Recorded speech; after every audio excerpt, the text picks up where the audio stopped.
Live. Welcome back. I'm your welcome wagon. Bunch of Pangburners in the house. Welcome back. Okay, I need to turn off this stream. There we go.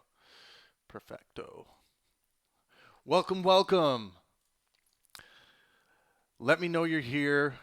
Gonna share this on Facebook. Facebook Live isn't working this evening for some reason, so I'm just gonna share this. We are live. Come and debate. Let's see how many Facebook groups this gets me kicked out of. What up? How's everyone's Thursday? Oh, did I just mess that up? Oh no, there we go. Oh yeah.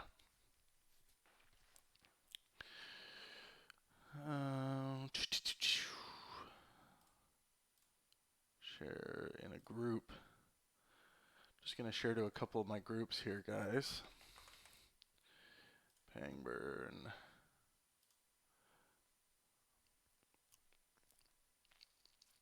We still got 15 minutes till we're gonna get going. We pushed this live stream back 30 minutes so that, and I can't even remember who the follower is. Someone said, I will be there for sure if it's at 8:30 instead of 8. And I was like, fine, why not? Let's share it with the Pangburn Science Network. Oh yeah, we'll just share it to the page.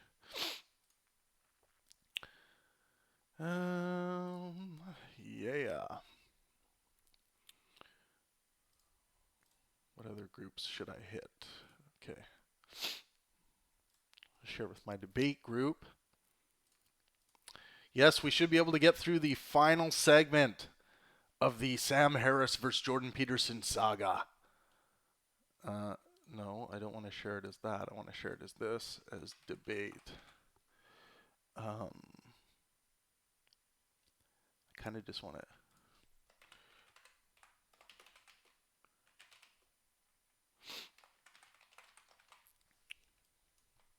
Let's see. Well, if they kick me out, it's like some of these groups, they don't allow you to share your live streams, but some are okay with it. I notice other people sharing them, so we'll see. Maybe they'll just kick me out.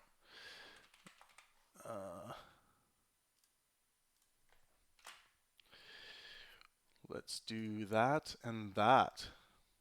All right. I got my water with my vitamin water drops in it.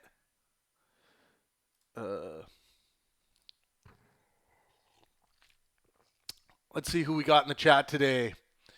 Welcome. I was going to do one more thing. Oh, I should probably share this with Twitter crack. What up? Thank you guys for showing up. Make sure you hit the like button. Like I said, we're probably going to get through the final segment of night number 4 between Jordan and Sam tonight. And I will be giving away one book. It's 12 Rules for Life by Jordan Peterson. Wah, wah, wah. An Antidote to Chaos. All you have to do to be entered to win is engage in the chat, engage in the discussion, in good faith discussion. Don't be the cunt in the room. You know who you are. I know who you are. I'll be watching. Join us for a watch party. Live now. I'll get to chat in just a minute, guys. If you guys are on Twitter and Facebook, go and share this live stream link. Challenge number 1. No, I will not clean my room. I will not. Okay, it says we got an excellent connection today. Last time we did... Whoa. My power just flickered. That was fucked. Maybe that right when I said excellent connection. Yahweh is angry. Or Zeus. Can never tell. Probably neither. Okay, cool. Looks like the U.S. Got another terrorist leader. I just saw a few headlines on that. Okay, let's get to Chad here. Who's all in the house? We got Plus Minus, Music of Fortune, Dillahunty, Eric McLean. No subscription necessary. Welcome. You guys with the long names just kill me. Like, get a real fucking name. The Birdie family. Mank Deems. Welcome back. First comment by Mank Deems is stop being noobs. Yeah, Mank knows where it's at. Umar Kayaz. I think you're new to the channel. Welcome, welcome. Zents29. Spoiler alert, Sam won. Zents29 is a diehard Sam Harris guy. Andrew T, welcome, welcome. Nicholas Chan, welcome back. What up? Maddie, welcome back. Who else we got? We got Matthew Philippot. We got Juan Nico. Sarah Itos. Welcome. Dushan Stochev says, I hoped this was a new event. Well, March 1st is my next big event. And you guys will be able to watch live with me. I will even give you guys a shout out when I'm on stage in New York. So you guys better be engaging in the live stream. Let's see. Welcome Stephen Calusi, John Taylor.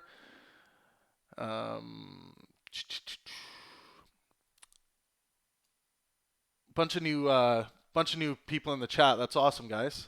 Thanks for stopping by. And again, go and share your links. Share the links with your friends and family. Invite them to the stream. Invite them to come hang out. We're gonna get started in about 10 minutes.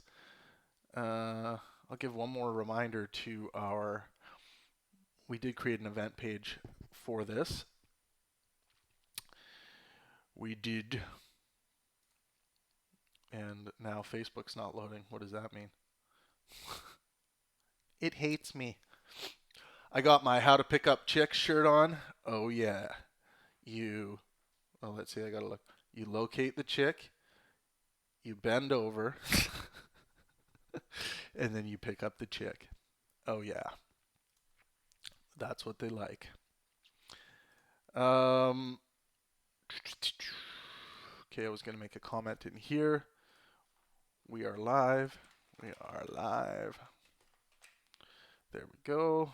Post that. Actually, stay on this page. I'm just posting a bit here, guys, just to build up the audience. What's new with y'all?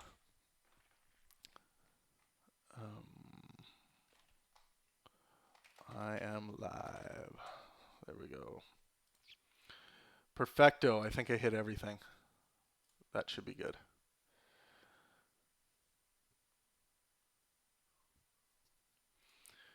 All right.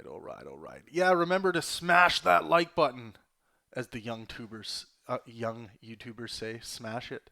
You know you want to. Hit that like button. More people will see this stream, which is a good thing. We want more people engaging in intellectual discourse. Let's see. Let's try and get it up to 1 million concurrent viewers. We can do it, guys. We're almost there. There's 26 of us. What I will talk about first is final payment has just been made for the venue to the venue in New York City for March 1st. Very excited for that event. I've been wanting to produce this event my whole life, or as long as I've known about Dinesh and Matt Dillahunty. I think it's going to be both of their biggest challenges of all time. It's going to be Matt Dillahunty and Dinesh D'Souza on stage, head-to-head, unmoderated, having conversation about God, Trump, and the best foot forward for America.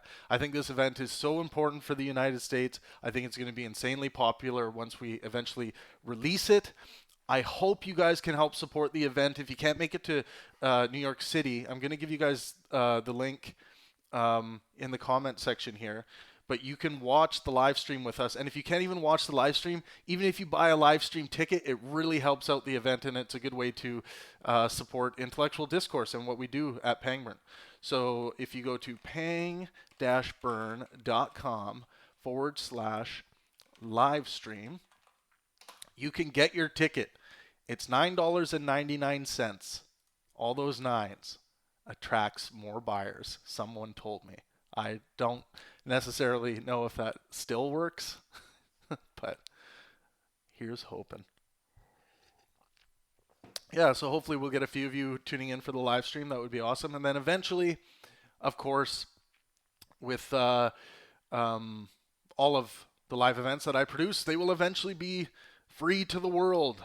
They'll probably be released on Patreon first for our patrons, our dedicated patrons. That's patreon.com/Pangburn for a few days, and then released to the world for free. And then we will translate the whole discussion into Arabic and Spanish as we have with the other events. Yeah, and you know, a lot of people are like, why? Like I tweeted on Twitter today. I was like, "Yay, exciting! We sent the final payment to the venue, the events ago." It's like some people are like, "Oh, why would he announce like that he just like paid for the venue?" It's like, because it's not easy to raise funding for events like this. It's tough. There's a reason why people don't do these events. They're really hard to make happen. So I'm excited that we got to the point. It's going to happen.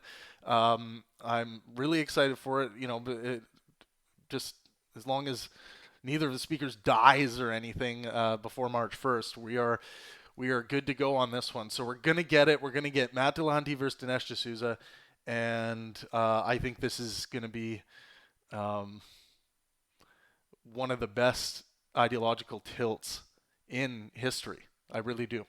I really do. And I think that currently right now, I think the Jordan Peterson, Matt Dillahunty conversation is way up there for that.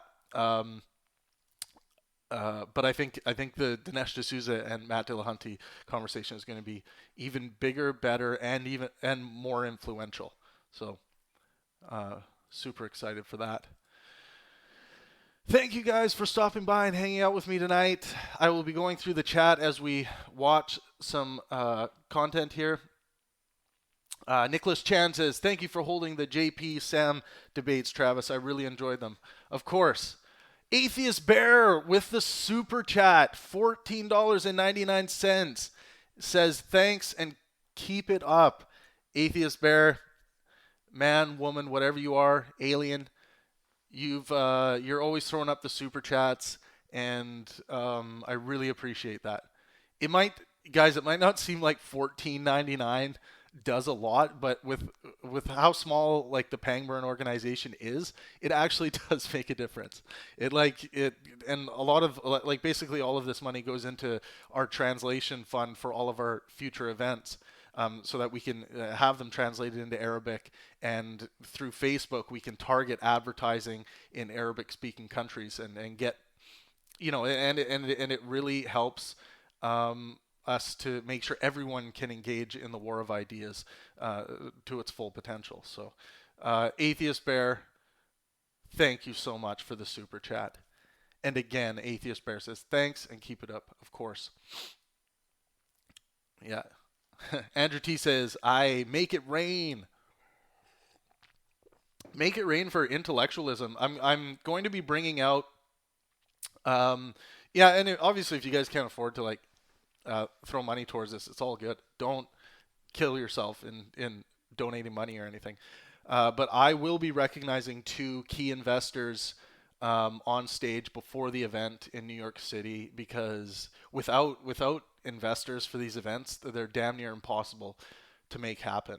Like I'm not a crazy wealthy person or anything, so I'm not able to front like $100,000 or whatever, depending on the event, up front to be able to make these happen. And having investors, big and small, are really important to make these things happen. And the investors get to invest in something, and if the events go really well, they have a chance to make some money on their investment. So if you guys want to get involved in that, or if you want more information, just email us at info@pang-burn.com, and we can give you more info, and you can become part of the Pangburn Producer Squad. That's not the official title. And now that I've said it, I wish I hadn't. But I will come up with a better thing. But and I am creating these Pangburn Producer Medal of Honors for people who contribute to these events that will actually be engraved with the event, their name, and you know, their contribution, not like the dollar amount, but like that they contributed to making this event happen.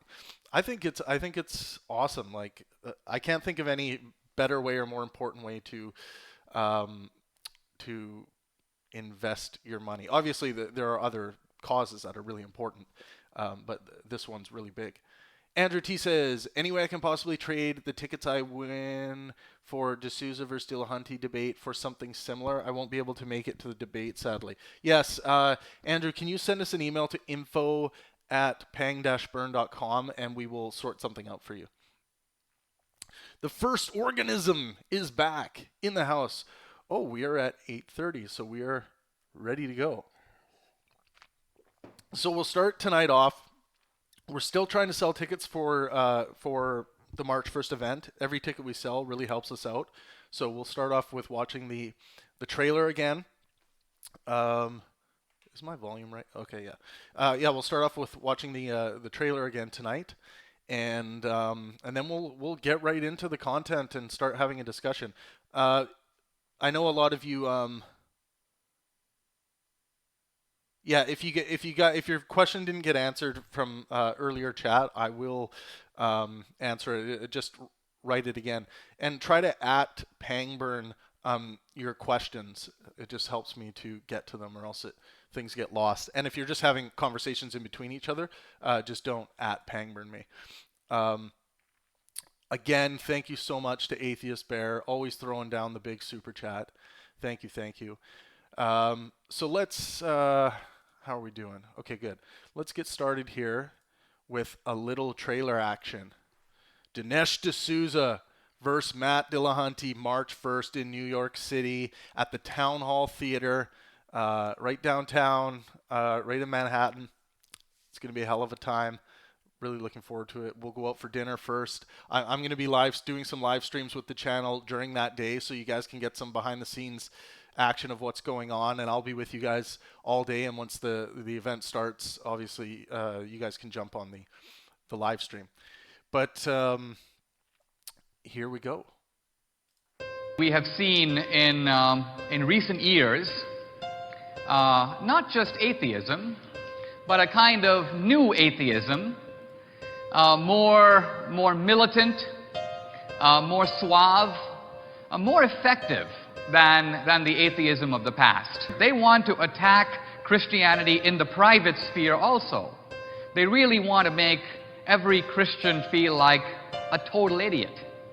Can a scientist explain why there's a monkey that can sit next to you and you look a whole lot different? Sure, because we didn't descend from monkeys. Monkeys and humans descended from a common ancestor. I was a fundamentalist Christian for more than 25 years and thought that I was supposed to be a preacher. Jesus gave some good advice and some crappy advice and some questionable advice, and that's not enough. And there's not a secular humanist organization or country on the planet that has ever produced as a good thing, an intentional good thing, rapists and murderers. Donald Trump is an outlier. He is unusually flamboyant. He's brash. He, in that sense, is the kind of person who normally wouldn't even be in politics. The very fact that he was able not only to win the presidency, but to beat Hillary in traditionally Democratic territory, Michigan, Wisconsin, Pennsylvania, shows you that there is a hunger in the country for throwing out the rules and trying something new. So this isn't about atheists as a single voting bloc, and it's one thing that we have to be aware of. As the secular community continues to grow and more people participate, there is going to be a plurality of ideas within our own community. How we handle that, how we deal with it, and what we do on behalf of it is going to tell the world who we are. And while I support people's rights, First Amendment's rights to protest, and go ahead, peacefully demonstrate all you want, when you cross the line into doing property damage and things like that, you're no longer working in your best interest. You are giving ammunition to the very people that you're trying to oppose.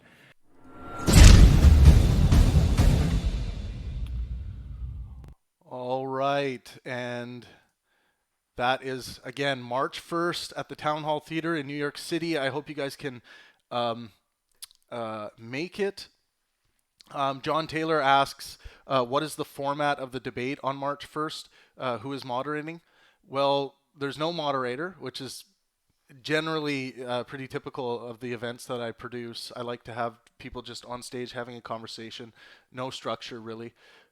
Those are the conversations I find most interesting, as long as people are engaging in good faith conversation. And sometimes that can go off the rails, but those are the kind of conversations I like and that I think are important. So, and then the structure or format, it's not really that. It's conversational. The topics of conversation are God, Trump, and what's the best foot forward for America. So the conversation will probably start with God, and then they'll start moving into Trump, and then have a general conversation of what ought to be the best foot forward. So that's what's going on there. So anyways, again, guys, please get a live stream ticket. Book your ticket at pang-burn.com /live stream. They're $9.99. It really helps out the event, and I really appreciate it. Okay, we got about 50 minutes left in this event, so let's see how we can do. I'm going to try to let it run as much as possible, but do type out your questions. Mank Deem says, do you guys try to market these events out to the general public in any way? Yeah, we do. We do fairly substantial marketing buys that are, a lot of it's based in social media, but some through print advertising and radio and things like that. So yeah, but a lot, Google ads, big time, are really successful for events like this, and Facebook is big, and Twitter's pretty big as well. So just want to see if I missed any questions. Okay, let's rock out. And just on the merits of the text, we know that's not true. We know for all it gets wrong and all it fails to get right about the nature of our circumstance, we know that book is not the best book ever written on any topic. And here I'm speaking of the Quran, but it's true of the Bible. It's true of the Meditations of Marcus Aurelius. But no one's claiming that about the Meditations, and that's a crucial difference. It's a difference that explains so much unnecessary suffering in our world. And again, what I fear about the way you talk about religion is that at the end of all these conversations, I'm still not sure what you believe on that point, frankly. And if I'm not sure, no one out there is. Okay, so Sam basically has called out Jordan to say you haven't been clear. Let's see if Jordan deals with it. Well, I don't know why you would expect to be sure about what someone believes. How do you think that any one of you are capable of fully articulating what you believe? You certainly are. Is that what Sam asked Jordan to do? Fully articulate what you believe? No, he was just asking him generally, just making a statement that he's not even clear what Jordan's position is on religion itself. You are not. That's completely ridiculous. You're not transparent to yourself by any stretch of the imagination. You act out all sorts of things that you can't articulate. But how about a best guess? Yeah. You know, if you look, let's go all cognitive neuroscience on this, shall we? 99% of your processing is unconscious. You're not capable of articulating yourselves. If you were, Douglas Murray's reaction here kills me. He's like so uncomfortable. You'd be omniscient. Okay, don't give me any nonsense about that. But that is a. I've never heard so many people applaud an evasion of a simple question. It was a good one, though. It looked like Jordan laughed at himself there. Yeah. Okay. Honestly, yes, everything you just said about not being fully transparent to yourself, is true, and you are ruled by committee in there all the time, no doubt. But I'm asking what you actually believe. I mean, there's several things I can ask. I mean, almost any one of these threads can pull the whole tapestry. But to take Christianity as an example, what do you believe about the origin of this sacred book, the Bible, Old and New Testament? Do you believe that just maybe it has a status unlike any other book, or is it simply old writing of human beings just like ourselves? I think it's both.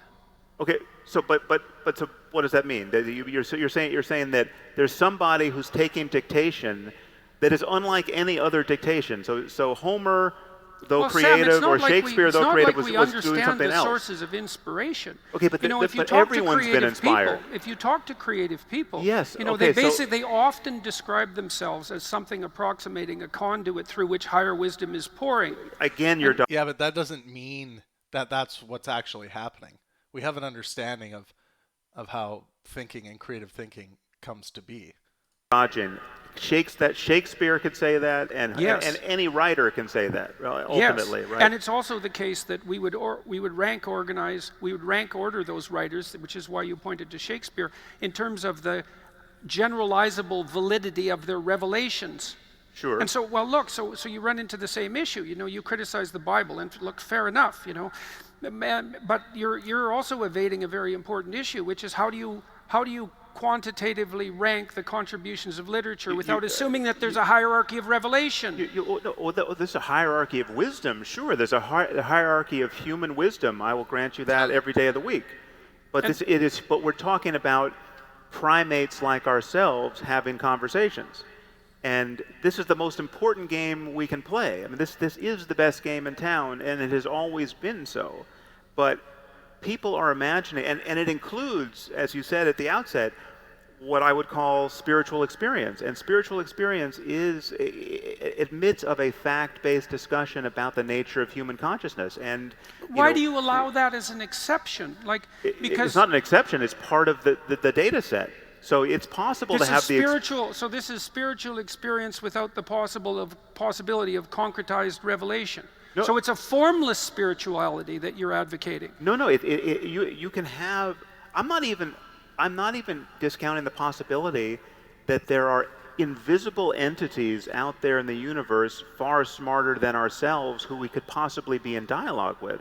I mean, there are many strange ideas that we could defend to one or another degree. I mean, there are people walking around speculating that we might be living in a computer simulation, that all of this is being run on some hard drive of the future or some alien supercomputer. Now, that you can actually, I mean, Nick Bostrom at Oxford gives a very cogent argument in defense of that thesis.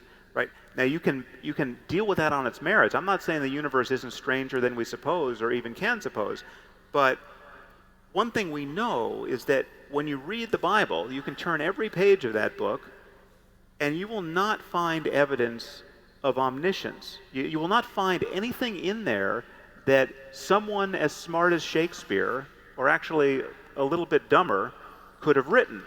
No, right? I don't think that's true, Sam. A little bit dumber, and then Jordan says that's not true. This will be interesting. They're incredibly whatever else you might say about the biblical writings, they're incredibly potent narratives embedded within them. So it's impossible to write something, virtually impossible to write something like Cain and Abel. It's a paragraph long, and it's absolutely you're saying the Shakespeare of 3,000 years ago couldn't have written Genesis? He couldn't have written Cain and Abel, not in 10 sentences. So that's absurd. Just to make that claim that Shakespeare couldn't have written Cain and Abel in 10 sentences, it's like, why make that claim? That's a patently absurd claim to make. It's like Shakespeare was obviously a much more advanced writer and more advanced. He was more in tune with the human condition, just based on the knowledge set of the time. Why make that claim? There is an appeal to, there's special pleading here, which is a common argument when looking at holy books. So then who Cain do you, and Abel is 10 sentences long. So then and it who do you- contains more wisdom than you can dig out in okay, a well, lifetime. so now we're getting to the nub of it.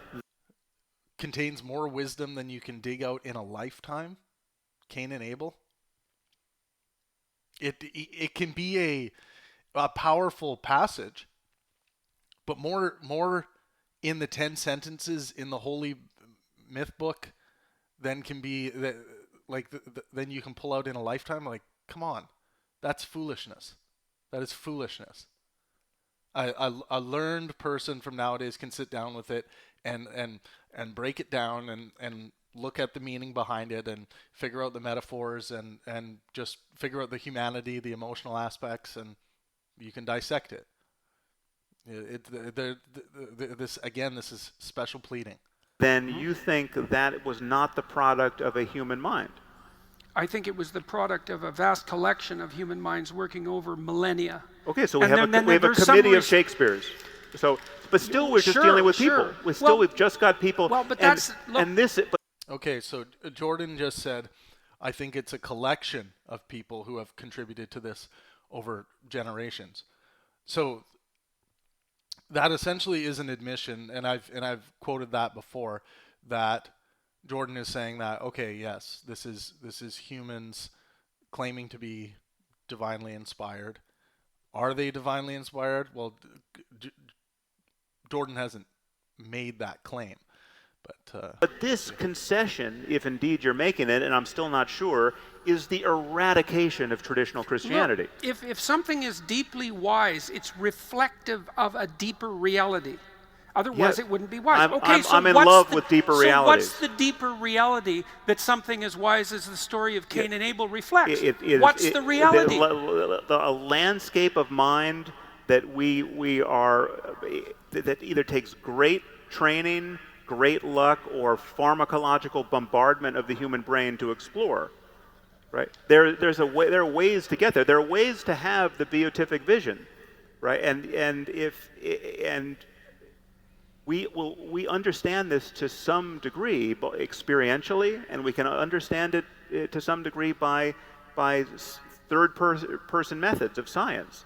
And it's not like I don't know.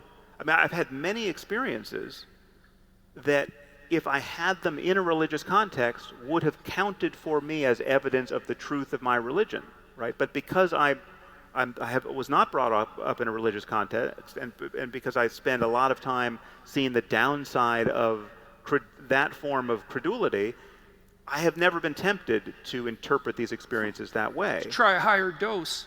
No, yeah, I've tried. Trust me, Sam has had higher doses. Let's get to your guys' chat here. That was quite the segment. Excuse me. Let's go to...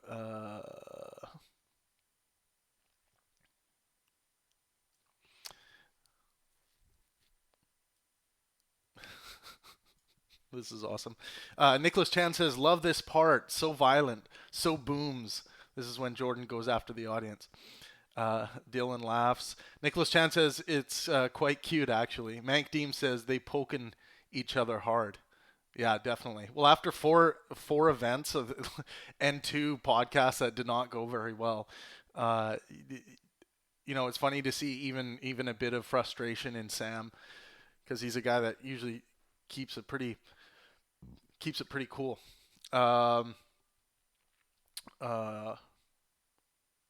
Not me in my prime says, yeah, this is my favorite part. Nicholas Chan says, I love Jordan, but these days I feel quite sensitive to his logos energy. Zens29 says, generalizable validity of their organization. What the fuck am I listening to? Michael Eric Dyson right now? Wait, I gotta Michael Eric Dyson. Why does that sound so familiar? Is that the Ancient Aliens guy? Oh, okay. I think this guy is a king of word salad, if I can remember. But Jesus is raised. Welcome to the chat. Jesus is raised says Sam just got cornered. Which part, Jesus? Tell us. Andrew T quotes, you see, that depends on what you mean by literal. You see, literal is part of the quintessentially intrinsic social metacognitive multifarious hierarchy of quasi-oscillatory transfluctuation particles. Oh my God, that is Deepak, right out of Deepak Chopra's Bible. Zen29 says Sam is owning this conversation. LOL, Andrew. Mank Deem says Peterson really likes his archetypal lens. He uses it a lot. He uses it to examine everything. It's not necessarily wrong. It just seems to sidestep the discussion fairly often. Yeah, if you step back and go to big picture too often in a conversation where you're trying to get at the details, where Sam is trying to get at the details, it can seem very dodgy. And I think Jordan was engaging in some tap dancing in this segment here. Zens29 says Peterson both loves and hates postmodernism. Loves it when it suits him, hates it when it doesn't. Anarchist says Jordan is a goose. Not sure what that means. Zens29, it only contains more wisdom to people who read into it more than it is. Right, so you can do this with many things, and then the ultimate end of that spectrum is turning something into a conspiracy theory. Like you look at the Mona Lisa and then you start seeing patterns, the Mona Lisa painting, and you start seeing patterns and you're like, oh, something is actually being told here. There's more information. A hidden treasure can be connected. There's actually a treasure map in this painting. And then you start seeing treasure map everywhere in it, and you start leading yourself, and then eventually you realize you're just getting sucked into a delusion, conspiracy thinking. Jesus' race says Cain and Abel is one of the greatest stories ever told. Why? Why do you think that? And why? And do you think Cain and Abel is unique to Christianity and it doesn't exist in other myth structures or even older forms of storytelling? Nicholas Chan says, I know what he means actually. I just think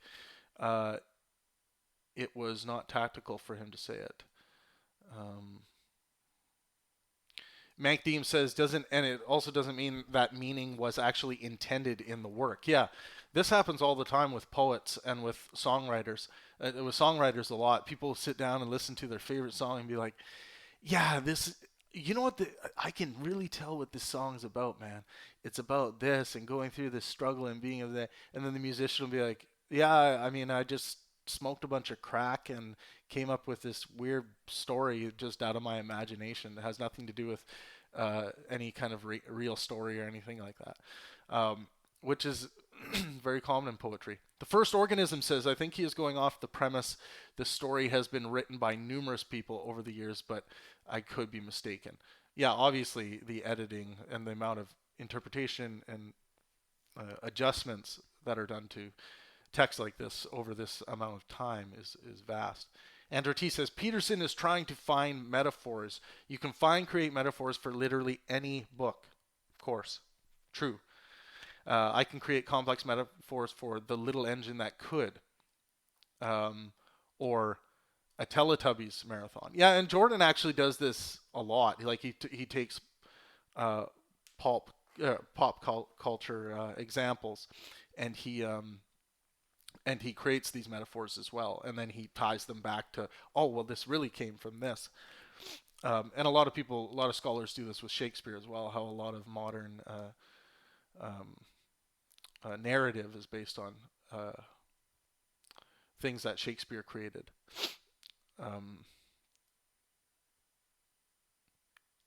Let's see what else we got here.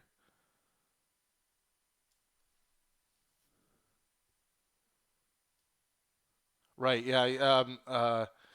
M. Eric Tyson, or Dyson was, he was, Tyson. Travis is racist because he's a black man, and he said Tyson, just like Neil deGrasse Tyson.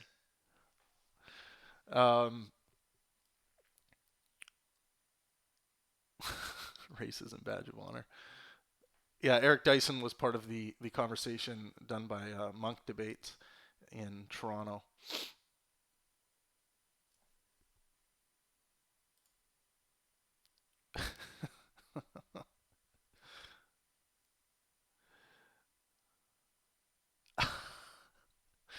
Okay, so Jesus' race comes back and says, billions, if not trillions, of humans have claimed supernatural experiences.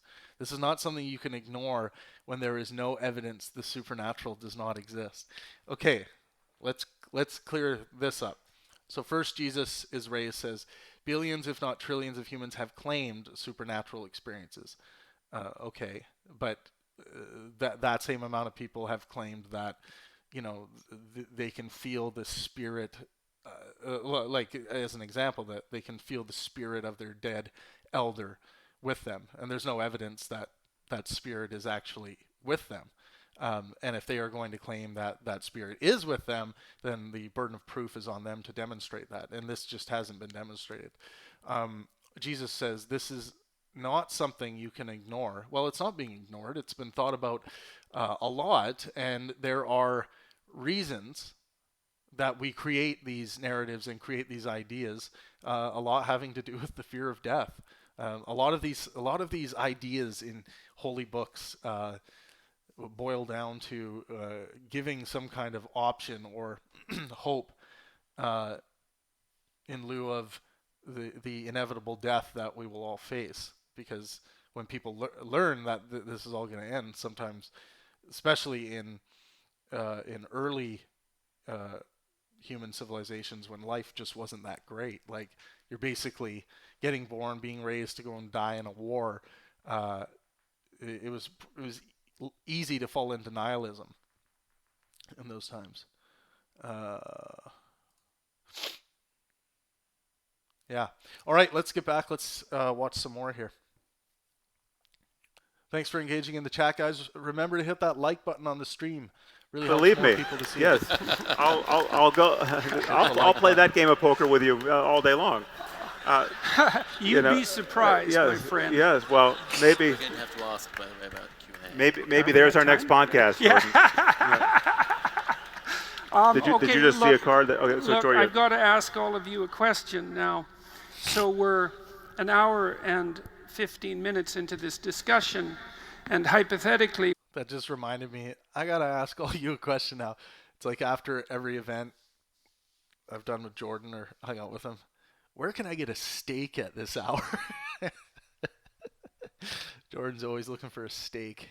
what we will do is stop and go to Q&A, but our experience so far has been that when we ask the audience, because we have done that each time, whether we've asked the audience whether we should continue or whether we should go to Q&A. So the first thing I'm going to do, and you can vote on this by making a certain amount of noise if you're inclined to do so. How many of you would like us to stop talking and go to Q&A? How many of you would like us to continue this discussion for 45 more minutes?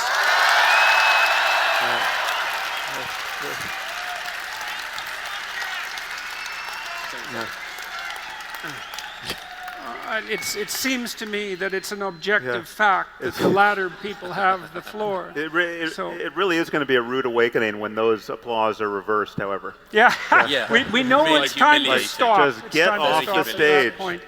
Yeah. Yes. Okay, so let me. Douglas, I you would were have going to to say say- something. What You were was going that? to ask something. You were gonna ask something. Was I going to ask something? Yeah. Yes. That's I not putting forgot someone what I was Okay, gonna well, I'll ask. ask you. Yes, yes. I'll ask you something. Let's go back to one of the core problems that we've been trying to address, which is the apparent failure, perhaps, of the rationalist atheist types to develop an active ethos that has sufficient beauty and motivational power to serve as a credible replacement for the religious rituals. It's called art. I addressed this with Jordan in my podcast, came at it from a couple angles. If you guys haven't heard my podcast with Jordan, it's not my best outing, but it's the first podcast that's released on the Pangburn podcast on this channel. Yeah, Jordan brings up the same thing, the seeming failure to replace religious inspiration. And really, we're just talking about artistic inspiration. The, going to, like, instead of going to large prayer groups on a Sunday in a church, we're going to concerts and engaging in artistic inspiration with each other. Art is the other half to this equation.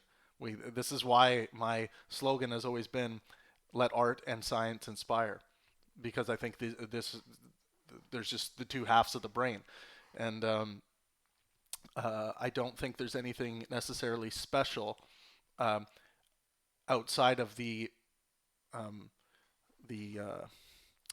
basically attempting to minimize the anxiety towards a fear of death that religion offers. But and that's a very attractive thing, and one of the main reasons I think people fall into religious convictions.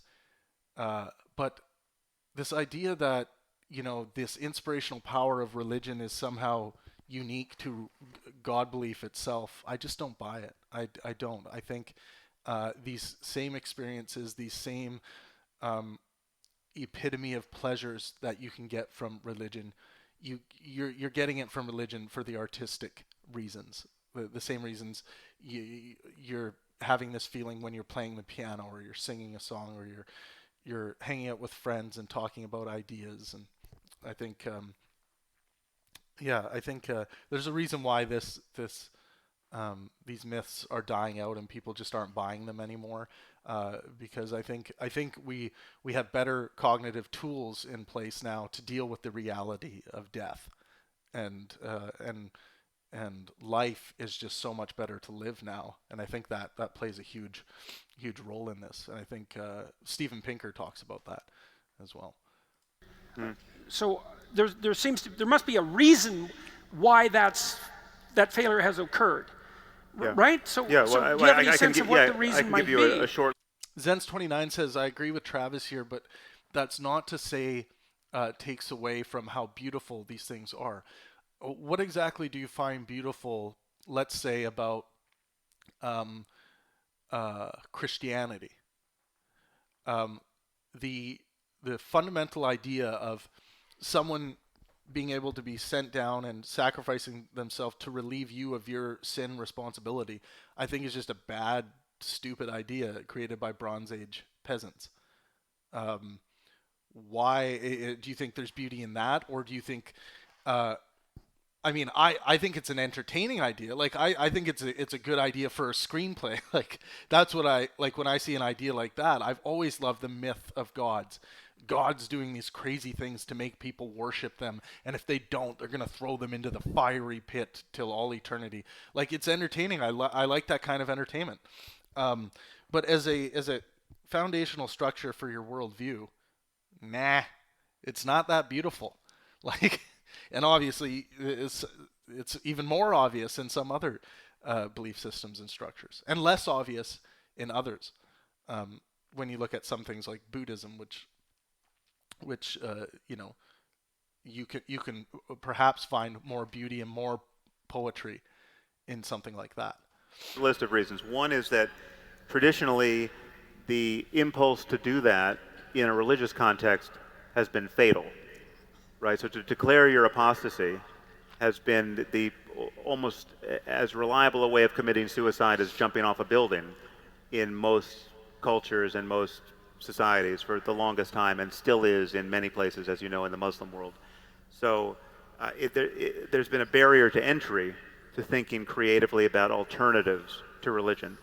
And so much of atheism and secularism is just a pitched battle against the eroding power of religion. I mean, when religion really has its power, right? We know what it's like. I mean, again, I think we spoke about this at one point. The moment that it makes this most salient is, Galileo being shown the instruments of torture by men who wouldn't look through his telescope. Right? I mean, that was the point of contact between untrammeled human rationality and the womb that bore it, right? The religious awe at the beauty of the heavens, right?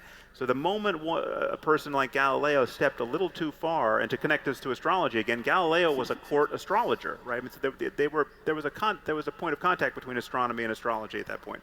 So we're still under the shadow of that kind of dogmatism and oppression in much of the world.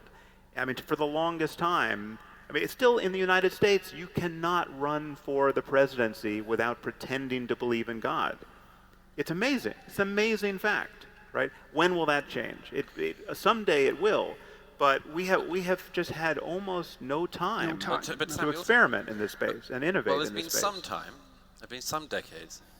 And I suppose the thing that unites Jordan and me on this is if we face some of the problems, some of the enemies, you might even say, that you identify as well, and the question is whether you should face them in the midst of an experiment that may or may not work, i.e. a leap into pure rationality, or whether you might decide it's worth, among other things, taking some of the versions of things that you've had that have been of worth in your past and using them where they're useful. A leap into pure rationality doesn't discount art.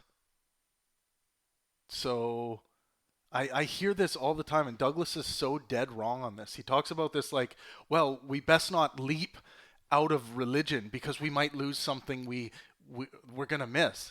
It's like, dude, all of us have basically done this already. Most people who have any level of religious convictions are essentially just acting some things out on the weekend. They're really living secular lives now. So this is the final, I think this is the final tap dance, the final last ditch effort to keep religiosity and myth alive a little bit longer. But obviously if we look at the stats, we're just seeing rationality win out, and there's nothing that anyone can do about it. But it just, for some of us, it's frustrating to watch how long that process can take. But what are you picturing there? Because I have to make an announcement too. I think we just got a new patron. We did. Nick Chan, thank you so much. And I believe that's Nicholas Chan in the chat here. Thank you so much for becoming a new patron at the $10 level. I can't explain how important it is for us to build our patrons up, because it does allow us to keep these translations going. So if you guys want to be a part of that, just go to patreon.com/Pangburn. It might not be the Nicholas Chan in the chat here. It is. But thank you so much. I just had to give that shout out. So yeah, patreon.com/Pangburn, and it looks like Jesus is Raised is going at it with someone here. I'll get back to them. I'll get back to the chat in a second here. Let's watch a little more. There really is no leap. There's no global leap to pure rationality. There's this incremental erosion of religious answers to terrestrial questions. So there's again, the moment you have a science of neurology, you begin to look at epilepsy not as demonic possession, but as a neurological problem. Before there's a science of neurology, you don't know what the hell's happening, right? So into that space. Something obviously drove Douglas, I would say, in some sense, surprisingly, to make the assumption that one of the things that we need to do to defend whatever it is that we have of value in the West, assuming that we have anything of value, was something like the reincorporation of this religious substructure. So it's not something that I would have expected you to conclude. Yeah, but what so are you why picturing? did you conclude it? Well, partly for the reason I just suggested, that the leap into pure rationality, there's no evidence yet that it's going to work, or it's going to be enough, or enough people are going to be able to partake in it. But give me the precise place where you're worried that it's going to fail, and what are you imagining Well, doing? you think it's failing now? Yeah, let me give you one example. Yeah. I mean, we may Okay, we're gonna hear an example by Douglas as to why he thinks this. be in the midst of the discovery that the only thing worse than religion is its absence. What the hell does that mean? And where are we discovering that? Look at the religions that people are making up as we speak. I mean, every day there's a new dogma, and you and I and Jordan have repeatedly tripped over those dogmas. Some usually survived, it has to be said, but they're stampeding to create new religion all the time at the moment. Every new heresy that's invented. And they're not as well thought through as past heresies. They don't always have the bloody repercussions yet, but you can easily foresee a situation in which they do. This sounds like paranoia.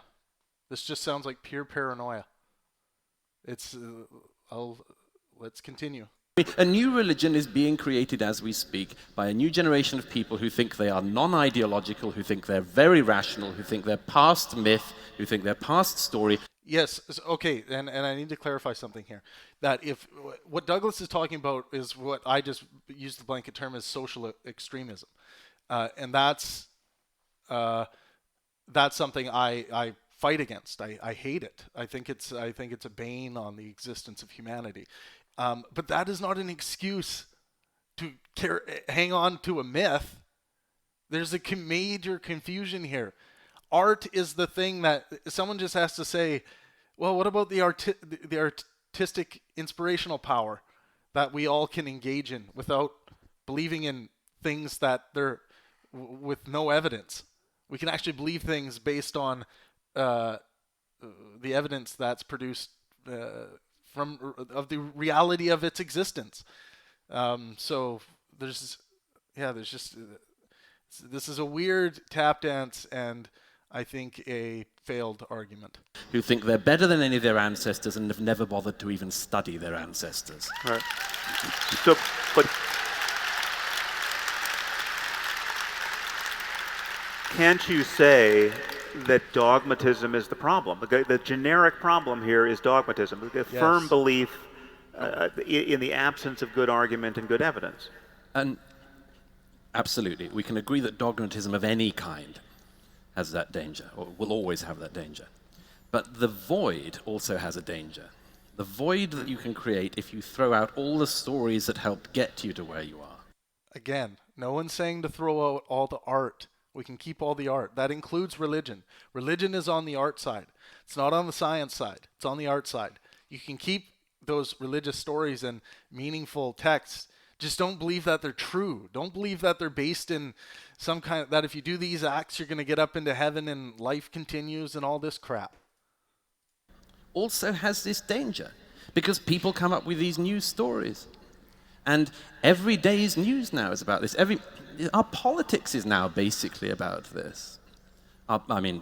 Yeah, and what's flown in to fill the gap seems to be something like a new tribalism. Absolutely. Which is exactly what you'd expect in some sense, right? If you demolish the superordinate system, religion divides people, no doubt, but it also unites people. Yes. And so one of the things that arguably unites people above their mere tribalism is their union in an abstract religious superstructure. Yeah. And then if you demolish that, well then one of the things that does seem to happen is the emergence of a reflexive tribalism, because people need a group identity of sorts.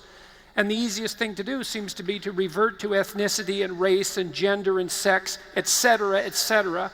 And then we do end up, and have ended up, in this situation that Douglas outlines. And yeah, we're just talking about social extremism here. There's non-extremist ways to have those conversations, and that's why, this isn't an argument. It's funny that this conversation is taking place because it's not an argument as to why we need to hold on to these religious structures or ancient structures. One of the things I think that distinguishes us temperamentally, possibly, maybe because you're a little more on the liberal side and I'm a little more on the conservative side, even temperamentally speaking, is that your fundamental terror is that of fundamentalism, although you also state in the moral landscape that you understand the perils of nihilism. And I would say my fundamental terror is that of nihilism, even though I'm sensitive to the catastrophes of fundamentalism. But I don't think you do address the problem of the void sufficiently. Because I don't think that you have anything to offer except, and I'm not trying to minimize your offering. You make a case that people should work to alleviate suffering and that we should live in truth, but Jesus, Sam, you can summarize that in 2 sentences. It doesn't have the potency of the fictional, literary, artistic substructure that seems necessary to make that into something that's a compelling story. Well, so this is where we might disagree. This could be a fundamental disagreement.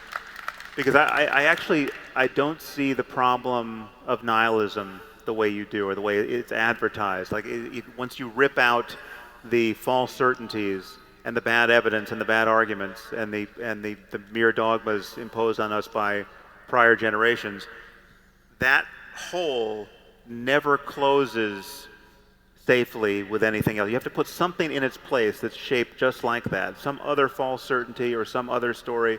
Yeah. And I simply don't think that's the case. I think there's so many things we outgrow, both individually, in our own childhoods, and culturally, that where there is no void left. There's no Santa Claus-shaped void that we have to fill with the exact same thing.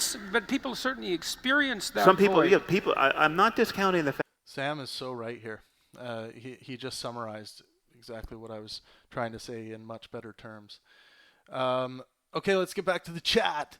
It looks like Andrew T. and Jesus is Raised are going at it, toe to toe. Let's see what we got here. Oh, you guys are going at it hard. Well, I'll let you guys read through that. Let's see a little bit here. Let's go from Andrew T. says, nothing you gave here is evidence for the divinity of Jesus or even Jesus himself. Jesus. So Jesus is raised. You're just basically regurgitating claims that people have made about Jesus. But that just because someone claims something about Jesus doesn't mean that that claim is valid. We need to be able to verify claims. Zens29 says he doesn't care, Andrew. He's just proselytizing. And I mean, and Jesus is raised says, and these are the non-Christian sources saying Jesus existed and died. Even if that was the case, if there was someone named Jesus who existed and died and claimed to be the Son of God, it didn't mean that he was divine in any way. Zens29 says those are anecdotal and testimonial sources. Jesus is raised. Why the fuck should I believe them? Yeah, that's a good point. That is the point, really. Jesus is raised says you just need to read the sources I gave you, Andrew. Yeah, these aren't sources. These are just claims. All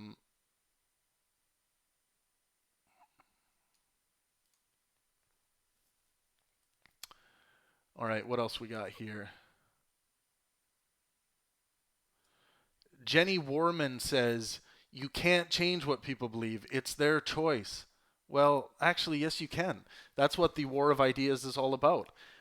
If someone believes that that feeding their child just carrots is the best thing for their health, we can demonstrate scientifically that that is not the best thing for their health, and it will lead to malnourishment.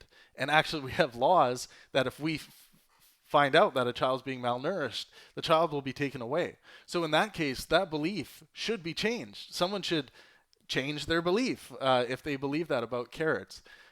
So when you say you can't change what people believe, it's their choice. People change their beliefs all the time. People become convinced of new things they believe all the time. They change their beliefs about somebody, about a person even. They change their beliefs about what they used to believe of how turtles live because they learn a new piece of information. Beliefs change all the time. We don't choose what we believe, actually. And to clean up your language there, we don't choose what we believe. We become convinced of what we believe. So you need to be convinced of what you believe. When you say I believe something, it's because you've been convinced, whether for good reasons or bad reasons. Nova Echo says, I don't think Jordan makes concerted enough effort to inform his Christian followers that their religion is predicated on ancient Egyptian mythology. Yeah, I mean, there are a literalist. He doesn't literally believe in an actual God. And sometimes it doesn't seem like he is clear on this. I'm just making sure my stream is fine here. Looks like it's having a bit of an issue. Oh, I think we're back. Might have had a bit of lag there, guys. Sorry about that.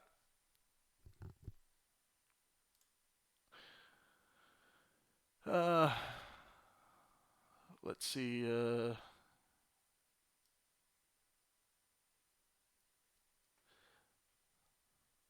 Jenny Warman says, so you want to force people to change their religion? That's what they do in communist countries. I don't know if that's a question for me, but no, it's not about forcing. It's about engaging in the war of ideas. If someone's religious convictions tells them that that someone is evil and destined for hell because they're a homosexual, if that was a tenet of their religion, the idea is to engage in a good faith discussion with them and demonstrate to them how they actually aren't evil. They're just the same as you, except they have a different sexual desire, different sexual orientation than you. That's the point.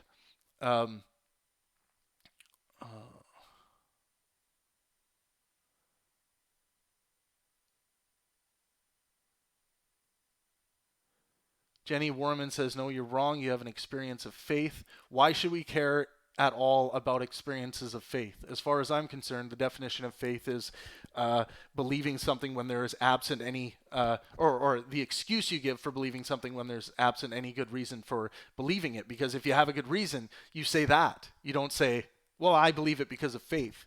You give your actual good reason. So why should we care, Jenny Warman? Why... about faith, experiences of faith. Why should we care about that?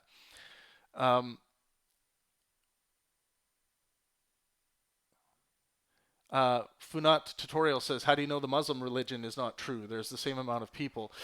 Yeah, it's like if someone's going to claim that their own religion is the true religion, it's easy to point at other religions and say, well, this person with the seemingly the same amount of conviction that you have is claiming that they have the true religion. Yeah, it's a obvious tool to show people that they aren't that they're engaging in special pleading.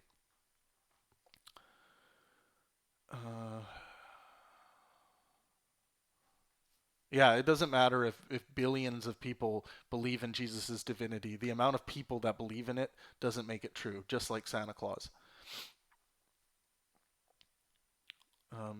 Jesus' Ray says, yes, I agree.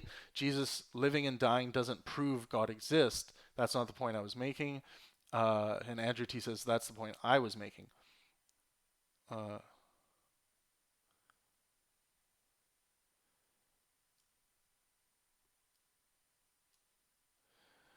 Jenny Werman says, because it's not your business to force people to change their faith. You're a control freak. Force people to control. What do you mean by force? Convince them with rational argumentation and logic? That's just engaging. That's just being a human and engaging in intellectual discourse. That's how we figure out that actually smashing in the head of our firstborn baby girl is not a good way to control the weather. This is how we escape dogmatism and irrational belief systems. Engaging in conversations like this sharing of ideas across cultures. You seem to not be interested in that. You seem to want people to be in their own home, be able to indoctrinate their child into any kind of belief system they want, and that's fine. Who cares? It's their kids. They can do with whatever they want with them. So you seem to be someone who wants to shut down conversations that would convince people. Am I wrong? Jenny Warman? Enlighten me.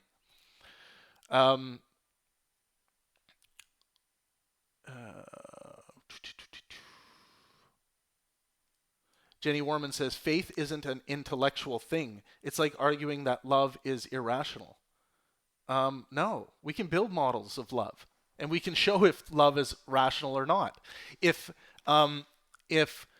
So we have colloquial uses of love. If a man is beating his wife senseless every night, punching her, kicking her, beating her bloody every single night, and she still claims that she loves her husband, we can actually build a model to show how this is an irrational belief that you still love your husband. We can actually build scientific models to demonstrate that. And you say faith isn't an intellectual thing. Well, of course it's not an intellectual thing. It's the ultimate non-answer. It's the non-answer. It's the lack of reasonable answer. And Zenz29 says love is largely irrational. I would say no. I think it's just a label people put on a collection of emotional feelings and circumstances in which they feel connected to someone. So I don't think it can be irrational, sure. Yeah. Anyways, let's continue on here. Or where are we at? Where are we at for time? We're still doing good. We're an hour and 11 minutes in, and I don't even have to pee yet. You know what? Let's do the book giveaway. The winner of Jordan B. Peterson, 12 Rules for Life, Antidote to Chaos. The winner today is Jenny Warman.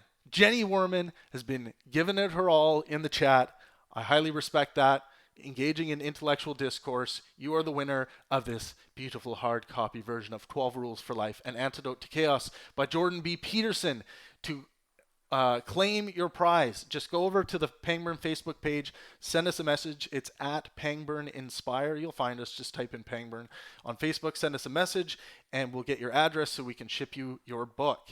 Everyone say congrats to Jenny. She's been a trooper in the comment section here. Everyone give her a round of applause. Thank you to Jenny for engaging in the conversation. Do I have to pee? No, I think I'm good. I think I'm good to just plow through here. That's what she said. The fact that it is hard to be happy in this world. I mean, we are living in a world that seems perfectly designed to frustrate our efforts to find permanent happiness. So you asked me, you put me on the spot a while back. But let me just add my answer to this. I just think that there's the recipe for a good life, or at least a minimal recipe for a good life. It's not that this is all that's entailed, but this is certainly necessary, if not sufficient, is to live a life that is increasingly motivated by love and guided by reason. Right? You can't go very far wrong if you are motivated by love and guided by reason. Right? And the problem is that... Well, the first thing I would say about that is, to me, that's a recapitulation of the Judeo-Christian ethic, which is that you should be guided by love and use logos to serve that. Except you got to read the fine print on reason. No, I didn't say reason. I said logos, because that's something that's deeper than reason. There's the Jesus smuggling. Yes, exactly. Well, yes, definitely. Yeah, that is Jesus smuggling. So Sam, I think it's obvious to any skeptic that Sam is owning the night here. There is Jesus smuggling happening, and then there's Douglas Murray in the center that has this weird irrational fear of losing something, when someone can just say art does these things that you're worried of losing. And it's just strange that there isn't more consensus on this stage. There's so much Jordan and Douglas taking 2 steps back when Sam's tugging them 3 steps forward. That's what I'm envisioning when this is happening. I said it would happen. Okay, so, but so look, I've been trying to. Part of the reason that I'm doing what I'm doing is to try to address the void, let's say, and I suspect that many of you are actually here because you would like to have the void addressed. And so the way it looks to me is something like this, and this is what I've derived in part from my study. Sam just started chuckling there. I don't know if you guys caught that. The void. studies of religious tradition. So I could say that at the beginning of Jesus says the Bible is the proof. The proof of what? What is the Bible proof of? What the Bible is a collection of, it's just literature that has, and that some people have claimed came from a divinely inspired place, and human beings wrote it down. So that claim has to be demonstrated. Why should we believe someone if they say, oh, this is what I just wrote down was divinely inspired? That's like Joseph Smith finding the fucking tablets. It's some place in the United States. It's like, why should we believe Joseph Smith? It's like, come on, guys. Genesis, for example, there's a proposition that it's truthful speech that generates habitable order from chaotic potential. That seems to me to be the fundamental narrative, and I do believe there's something dead accurate and real about that, because we do generate the world as a consequence of our Zen's29 says, Travis, don't talk shit about Joseph Smith. Mormonism is the one true faith. Yes. My religious engagement is watching the Book of Mormon, the musical, which I absolutely love. Communicative Hashtag Book of Mormon. effort. And then there's a second proposition, which is that the world that we generate from the chaos of potential is habitable to the degree that the communication that we engage in is truthful. And that's why God, who uses the Logos at the beginning of time to generate the world, is able to say that his creation is good. The proposition is the world you bring into being through truthful speech is good. And that's the image of God that's implanted in man and woman. And there's a grandeur about that idea. Sam's eyebrow just went like 4 inches up. His eyebrow is at the back of his head now. Look at that. Look at that freeze frame. There isn't much left to retreat there. Actually, that pause is really funny. Logos, culty bullshit. The first organism says at Pangburn, the moderator, Douglas Murray, is suffering from prospect theory. And just let's look up prospect theory. Prospect theory.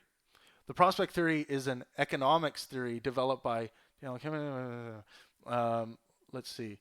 Can you describe, prospect theory is a behavioral model that shows how people decide between alternatives that involve risk and uncertainty. Yes, yeah, you're very right. You're very right. First organism nails it. And you think, well, you don't need the grandeur because it's just a fiction. It's like, just wait a second here. It's not just a fiction, unless you don't believe that in some manner you partake in the creation of the world and that you have an ultimate responsibility that might well be described as divine to participate in that process properly, truthfully, and with love.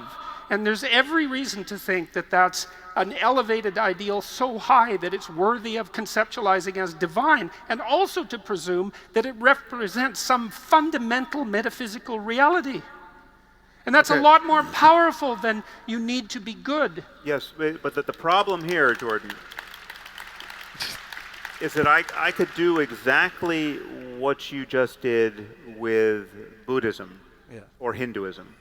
And it is just as grand and just as deep and just as anchored to the first-person experience of contemplatives who've taken that as far as they could take it. You know, people, well, then monastics. I would say, Sam, you should Fanunt Tutorial says, what do you think it is about Jordan Peterson that people give him more leniency?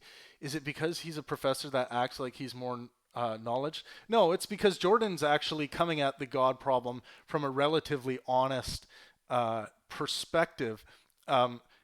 First of all, Jordan's not trying to fight for a fundamentalist adoption of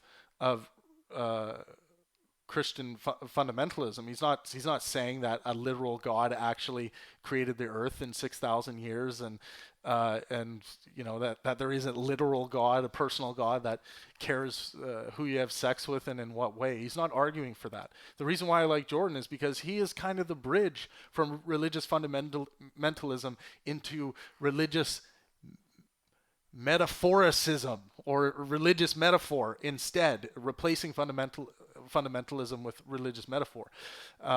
So I think he's very important for that. And I think Jordan, knowingly or not, has created probably hundreds of thousands of new atheists out there because people have dropped their fundamental belief in the existence of an actual God in reality. Do that and see how people respond to it. Well, no, because seriously. Because I see the end of the game. It doesn't arrive where I want to get to, where we need to get to, because it would be to different effect. They're different claims ultimately about the status of truth and good and evil, and about the beginning of the world and the fate of a human consciousness after death. They're completely. John Taylor says Jordan doesn't even say he believes in God. He says he acts as though he exists. Yeah, and he makes a sexual determination there too, claiming that the God that he exists, and which he's talking about the Christian God. Yeah, no, that's an important distinction. Irreconcilable worldviews.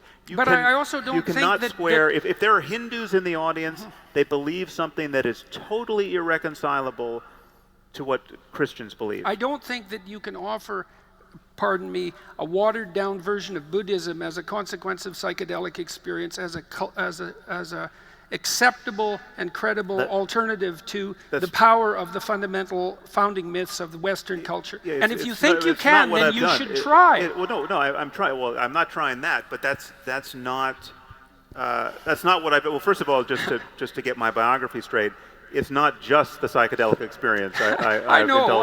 Yes. And I'm also not making light of the psychedelic experience. Listen, to take this. We're having most of this conversation on the side of wherein it seems reasonable to worry about the fate of civilization, right? We could have started at a very different point with just the nature of consciousness, right? Our first person encounter with being itself, right? All of us wake up each morning. We are thrust from a condition of deep sleep, which we seem to know nothing about.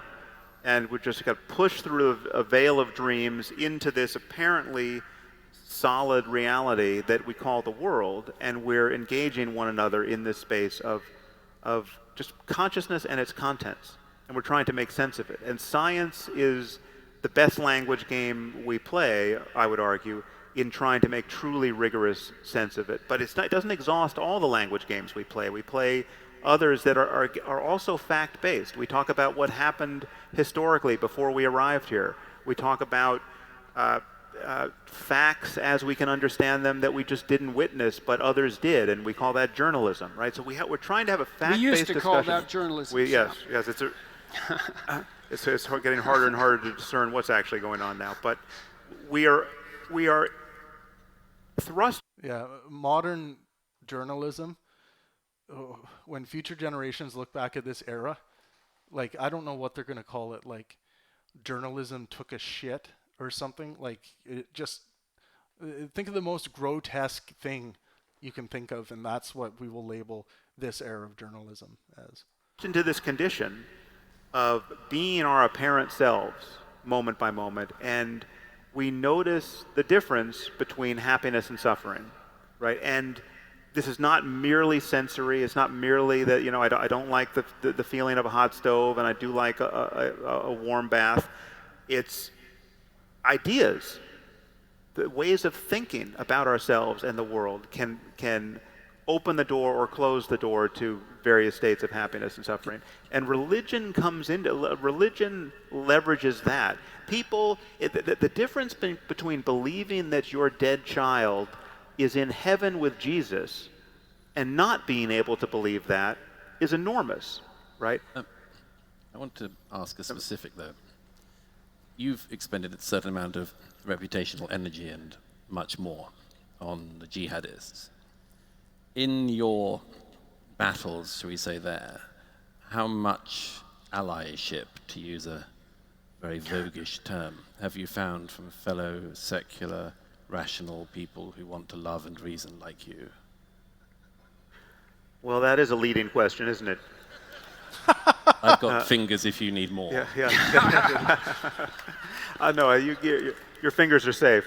No, unfortunately, but but this is a problem of, I wouldn't ascribe this to, well, the allies you can easily find among deeply religious Christians, say, are there for the wrong reasons, right? I mean, so I can find, I can well, go into... not, surely not all of for them. that? Well, no, they're Wrong reasons. They're there for the wrong. Well, they see the problem clearly for the wrong reasons. So, for instance, I meet secular scientist types, anthropologists, say, who are so far from knowing what it's like to believe in revelation that they don't believe anyone else does. Oh. Right. So when you tell them that members of ISIS really believe that if you die in the right circumstances, you get 72 virgins, and you're surrounded by rivers of milk and honey and all the rest.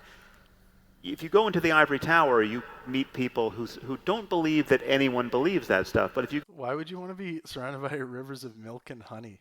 God, that sounds disgusting. go into a mega church, they know people believe that stuff because they believe their own dogmas, right?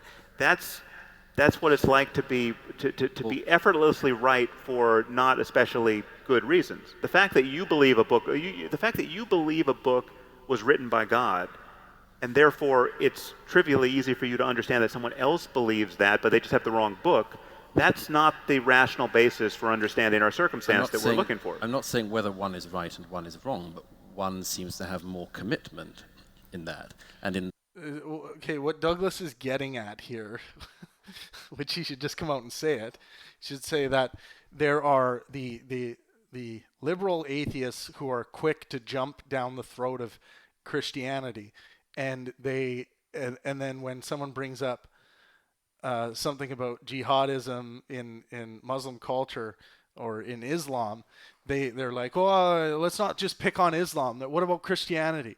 They're afraid to go there with Islam. And I get what Douglas is pointing out, and it's actually true what he's pointing out, that there is a problem with people cherry picking who they're applying their rationality or their outspoken rationality to. I know what Douglas is getting at here. One battle you're fighting, commitment may be important. Yeah, indeed. There may be many reasons why the people who deeply want to love and be rational are absolutely no damn use in that fight. Because they want to preserve their happiness a bit longer, preserve their comfort a bit longer, cannot understand people who genuinely come from a fundamentalist standpoint. Yeah. And there's also other, to steelman their case for a moment, it is understandable to be sensitive to and guilty about the history of colonialism. Guys, make sure if you're new to the live stream here, make sure you subscribe to the channel and hit the notification bell. Would love to have you back engaging in these important conversations. And remember to like this stream. Thank you. And the reality of racism, and to be so committed to tolerance as your master virtue that you're tempted to tolerate intolerance and not recognize it to be cowardice, which in fact it is. Making tolerance your core value is much different than making truth your core value, which is an interesting thing, because, and perhaps this is one of the places where you and the fundamentalist radical leftists, let's say, differ, is that the core value that's emerging there is definitely one of tolerance, whereas the core value that you espouse is one of truth. And truth and tolerance are not the same thing. And so it might also, nor is the pursuit of truth and the belief that as a result truth can be found, that it's not a single thing on its own, you just pursue it as a hobby. It's just something you do, but that you believe that at the end of it there is a truth to be found. I got to give a shout out to Jesus is Raised, engaging. He's definitely engaging against quite a few combatants here. This is what the War of Ideas is all about, folks. Thank you very much for engaging, all of you. This is awesome. Yeah. But Douglas, what do you fear is the case here? If there were more people like me in the West, right? Well, maybe I'm the outlier here. I'm somehow infected by this overweening commitment to truth and rationality and science, and yet I'm still motivated to worry about jihad. But you're worried that there are many people like me who are oblivious to the problem. Why are you worried about it when so many other people who are hypothetically, this is the question you asked, why are you so worried about when there's so many people who are hypothetically like you that don't seem to be worried about it? I mean, maybe you're wrong and you shouldn't be worried about it, although Douglas is obviously worried about it too. One answer is the possibility, it's my worry at any rate, that we may be living in an era when we are discovering that the Enlightenment and the Enlightenment's values never went very wide and didn't go terribly deep. And this is a very painful realization to make. But not only do we go all around the world and discover that, we find that at home. The roots turn out not to have gone very deep. Yeah, but the Enlightenment, there was no rule that said the Enlightenment had to run very deep necessarily. This, again, the thing missing in this conversation is that, well, the deepness that you're saying may be missing is art. Art is not being discussed enough in this conversation. So perhaps that would be one of my critiques of Sam Harris, although from a rationality logic standpoint, he's on point. Just being more clear about art is the thing that these guys are freaking out about, that you're going to lose if you do away with your religious convictions. In even this society. And that's a problem. It is a problem, but hence my commitment to making them deeper. And to reiterate the point, I'd be very happy if it was entirely Sam Harris's all the way down. Yeah. Okay? I'd have no problem with that. It's just that underneath Sam Harris, it's hell.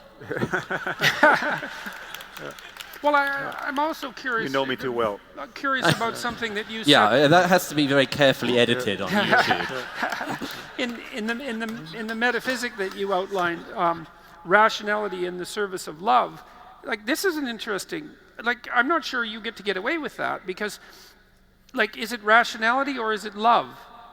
Because I don't understand the place in your conceptual system for love. Okay, so just wanted to mention one thing. The next watch party content that we're going to do, the next watch parties will be on the big debate and conversation between Matt Dillahunty and Jordan Peterson. We're going to go right into another Jordan Peterson event, and then that will be the last of Jordan Peterson for the watch parties on our channel so far, because those are the only events I produced with Jordan. So that's going to be the next event that we dive into. Given your emphasis on rationality as the ethic of as the mechanism of ethics, so I would say to the degree that I smuggle in Jesus, which by the way isn't accidental in some sense, and I'm fully conscious when I'm doing it, you smuggle in love, and it essentially plays the same role. Well, no, love is an experienced reality. I mean, love is a state of consciousness. It's a state of, and I wouldn't ultimately. Is it a fact? Well, it's a fact that one can experience it. Joverans Gooplar, welcome, says, at Pangburn, oh God, that debate between Peterson and Matt is them talking past each other for 2 hours. I love them both, but that talk was frustrating. I actually don't think so. I disagree with you on that. I think Jordan had a very rough night. Where his thought pretzels usually would come together to create a fully conducive thought that can be injected into a conversation with someone like Matt. It just wasn't there that night. And I think Matt really exposed some things that Jordan grew from that conversation and applied it into his conversation with Sam. And I think we will discover that as we're going through in detail that conversation. It looks like we got about 15 minutes left in the video. This is awesome. We're going to get through it today, guys. This is great.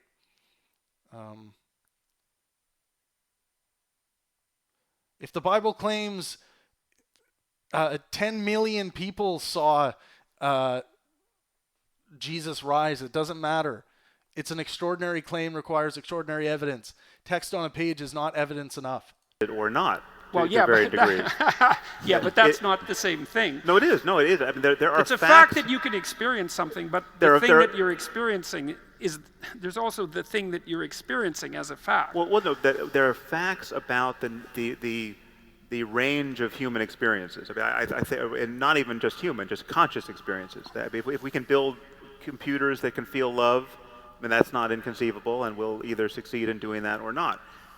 But consciousness admits of a range of experiences, and love is one of the best on offer. It's not the only one we care about, but it's the one that anchors us to a positive commitment to the well-being of other conscious systems. And but it's not a. But the crucial thing is the fact. I agree with you. It is a fact that loving someone entails a really. I mean, there are love and its counterfeits, right? People can confuse, romantic, attachment or lust with love, right? So I mean, and the Buddhists are especially good at differentiating certainty out of any claim.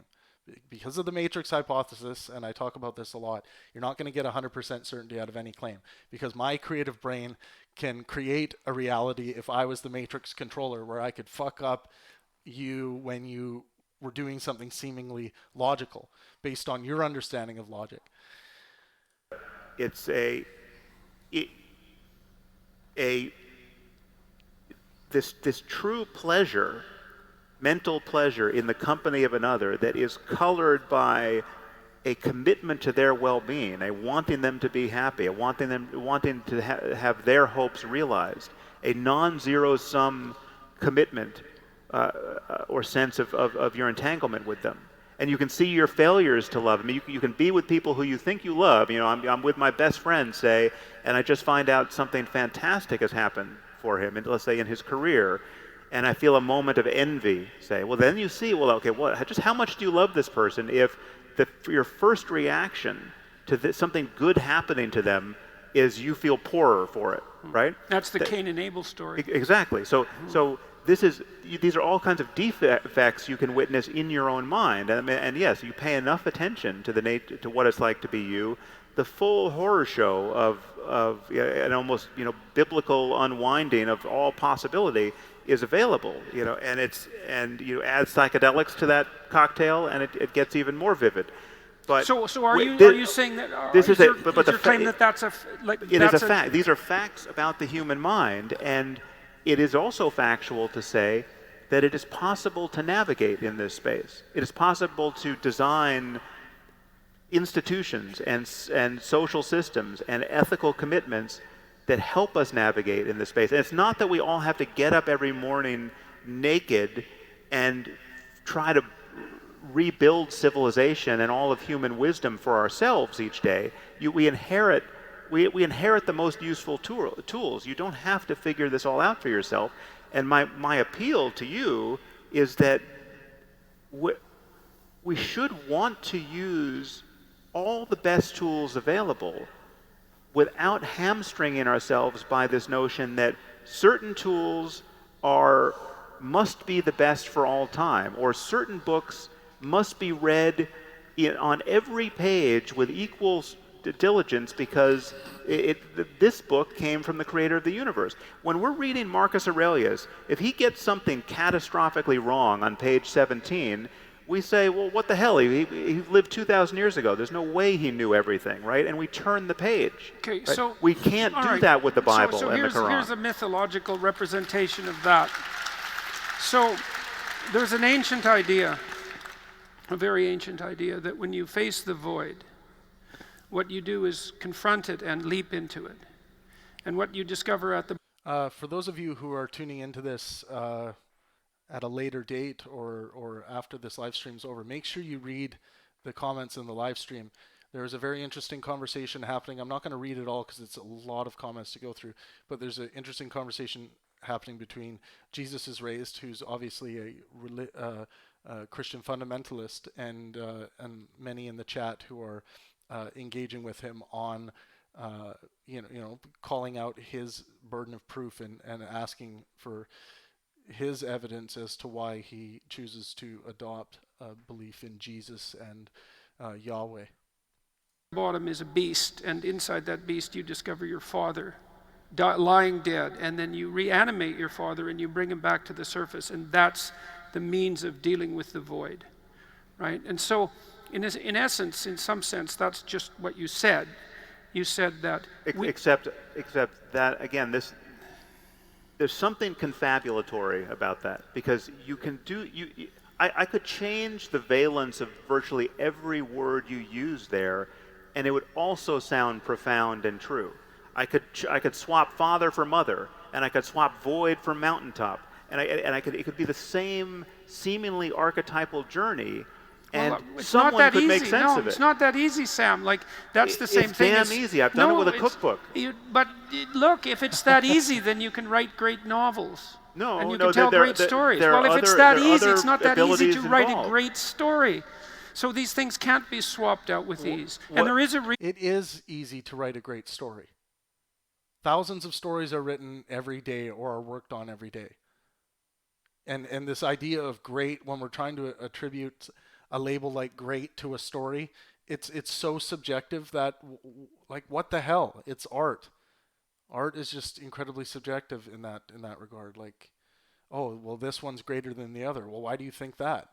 Well, because I just like the feeling of it. It's like, you're not going to get close to any kind of epistemological argument as to which one is actually greater than the other when it comes to art.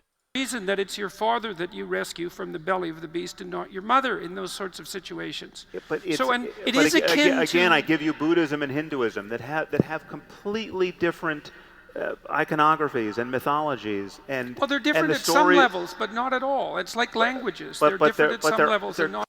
Jovran Skuplar says at Pangburn, the problem is that the specific pieces of the stories play specific roles, and it's rooted in psychology. Are you telling me the Bible was written to be rooted in human psychology? Nah, we didn't have that understanding during those eras. You can try to find human psychological reasoning behind writings, but it wasn't written for that purpose. They're crucially opposite in many of these cases. I'm just saying that this kind of reading meaning into story there's a reason why it's not science, because it is in some basic sense unfalsifiable. There's nothing you and I can do for the rest of our lives to be sure that the mother isn't at the bottom of that void and it's really the father. Is it possible to develop a factual approach to the analysis of literature? Well, yes, on its own terms. You can say, well, but that extends to things like it is a fact. Hey, you guys, just make sure you're not copy and pasting and spamming the same thing over and over again in the comment section.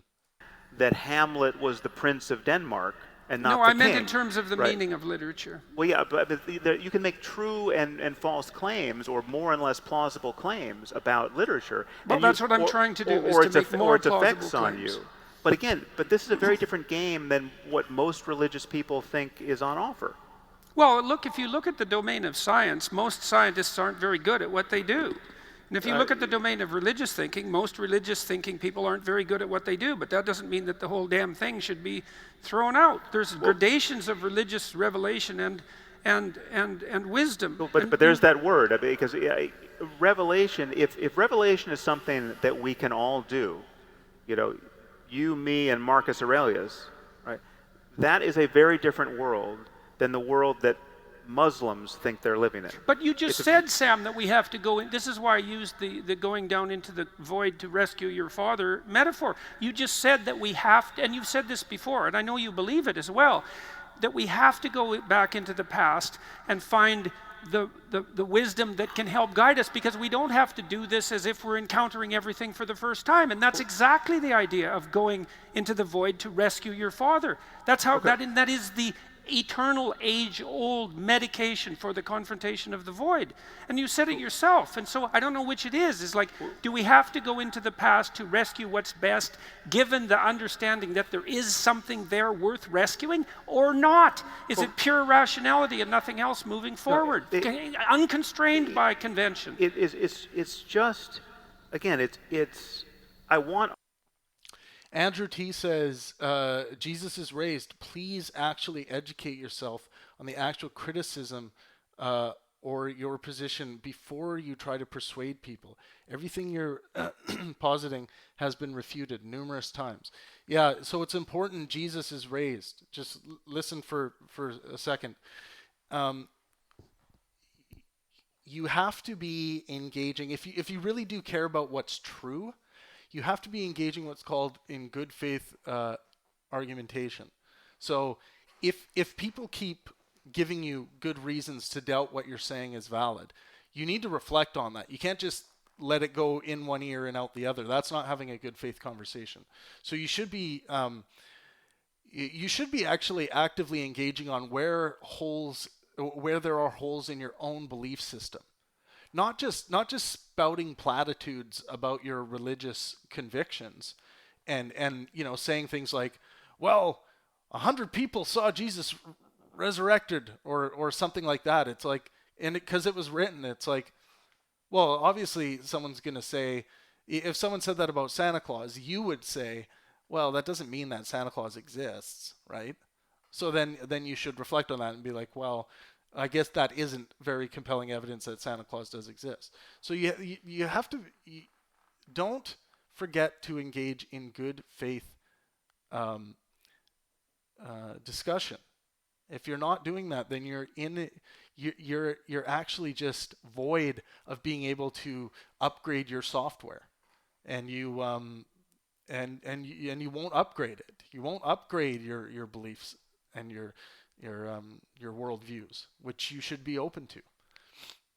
Our certainties, and I think we all, in every other area of our lives, we agree about this effortlessly, right? If I'm pretending to be certain of something that you can sense I have no good reason to be certain about, you begin to mistrust me in every area. If it's in business, or if it's in sports, or if I told you I knew that France was going to win the World. So Jesus is raised, you said, and the evidence says they saw him rise from the dead. No, the evidence says that they claim they saw him rise from the dead. So don't be disingenuous with your word use. So again, you say, and the evidence says they saw him rise from the dead. No, the evidence says that they claim they saw him rise from the dead. So that claim needs to be demonstrated. You can't just believe claims without them being demonstrated. Cup, and I was absolutely sure. If you think that way, Jesus is raised, you will fall into all kinds of conspiracy nonsense.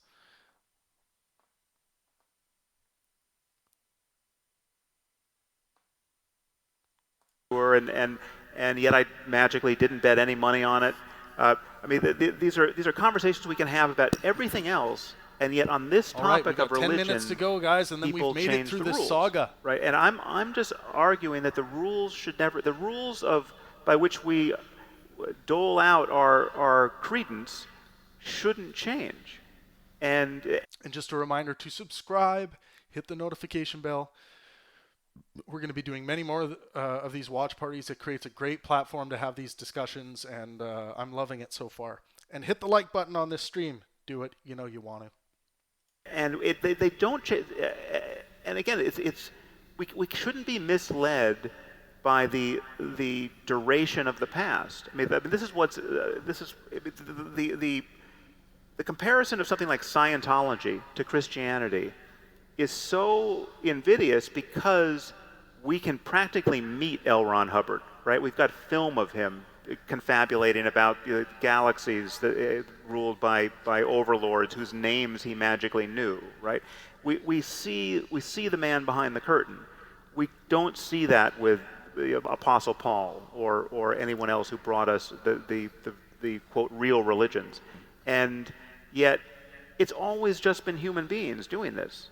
Right, and if you go back far enough, they were doing it in a situation that was completely uncontaminated by the kinds of concerns we have as scientists and secular rational people for evidence and consistency and a knowledge of the past. I mean, they had nothing they had no mechanism by which to record their observations. Jesus is raised. I suggest you refine yourself on logical fallacies. I'm seeing a lot of arguments from ignorance in what you're writing. So research the argument from ignorance, fallacy, and I would say brush up on your logical fallacies in general if you're interested in having good faith discussions. Now, and I'm going to interrupt you. Yes. Because first of all, I saw a sign saying 5 minutes. Yes. And I'm very conscious of a number of things, apart from my own silence. And the main one is this. We had a long... Jason Noble, drop in the comments. I hope the wife will comply with giving me a resurrection tonight. Hell yeah. How to pick up chicks. Session on love just then, and I refused to finish this evening on such a positive note. And I'd like to turn that round. We're all in agreement on certain aspects: free speech, civilized discourse on the most important matters, and much more. But there's also, I'm sure, a lot we have in common of what we just can't bear. And I just wanted to hand over to both of you at some point to give an idea, not of your loves, but of your present hates. Perhaps Jordan.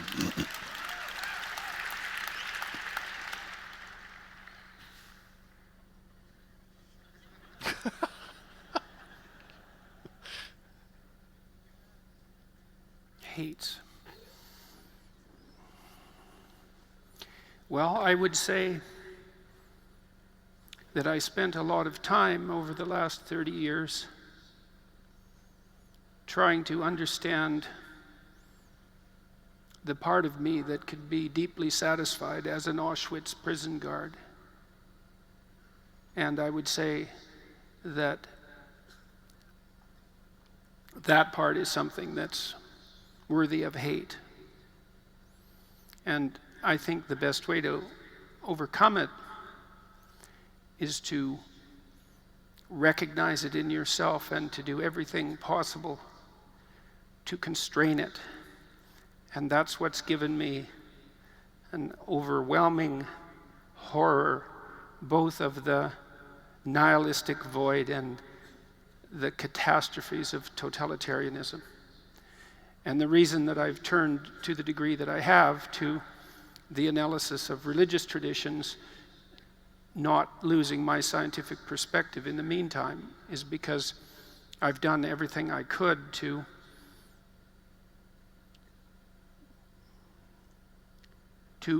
extract out the wisdom necessary to understand how to deal with that bit of unredeemed evil that every bit of us possess. That was a really excellent reflection. I want to clip that actually. I'll remember to do that. Wow. Essentially, like the potential that all of us have to fall into being part of something, like being an Auschwitz guard. Like I totally get that, and I get that Jordan is trying not to lose meaning by holding on, even in a metaphorical sense, to his Christian belief system. But my argument to Jordan is that there are way better systems of belief and worldviews out there than Christianity has to offer, and that include no limitations or weird rules on art forms to engage in, and it's just, I think Christianity and these myths really box people in a way that isn't good and not healthy for the creative mind, and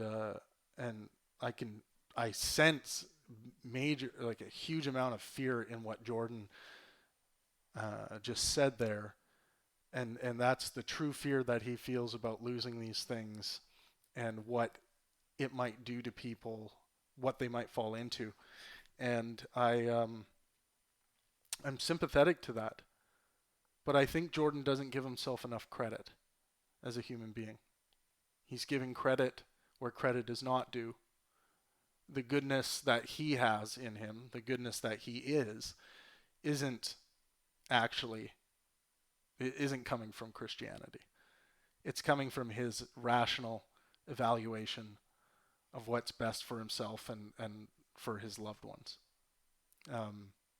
So I mean, Jordan, by my definition of atheism, is an atheist, and he likely won't ever wear that label, or because he thinks it's attached to some kind of radicalization or this idea of wanting to take away people's rights, religious rights or something like that. But yeah, I think that was really, really honest.